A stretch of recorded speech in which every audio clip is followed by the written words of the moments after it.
కుతే పరిగెత్తు, లేకపోతే నడు. అదీ చేత కాకపోతే పాకుతూ పో. అంతేకాని ఒకే చోట అలా కదలకుండా ఉండిపో. ఉద్యోగం పోయిందని, వ్యాపారం దెబ్బతినిందని, స్నేహితుడు ఒకడు మోసం చేశాడని, ప్రేమించిన వాళ్లు వదిలి వెళ్లిపోయారని అలాగే ఉండిపోతే ఎలా?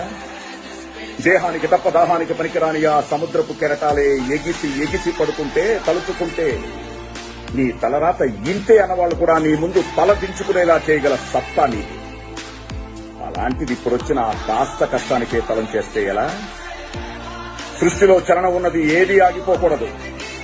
పారే నది, వీచే గాలి, ఊగే చెట్టు, ఉదయించే సూర్యుడు అనుకున్నది సాధించాలని నీలో కసి కసిగా ప్రవహిస్తోందే. ఆ రక్తంతో సహా ఏది ఆగిపోవడానికి వీల్లేదులే.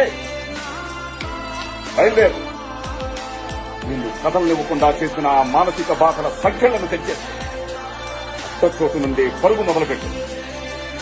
నువ్వు పడుకునే పరుపు నిన్ను చేదరించుకోకముందే నీ బతకాన్ని వదిలి, నీ అద్దం నిన్ను ప్రశ్నించకముందే సమాధానం వెతుక్కో. నీ నీడ నిన్ను వదిలేయకముందే వెలుతుల్లోకి వచ్చాయి. మళ్లీ చెప్తున్నా, కన్నీళ్లు కారిస్తే కాదు, చెమట చుక్క చిందిస్తేనే చరిత్ర రాయగలమని తెలుసుకో.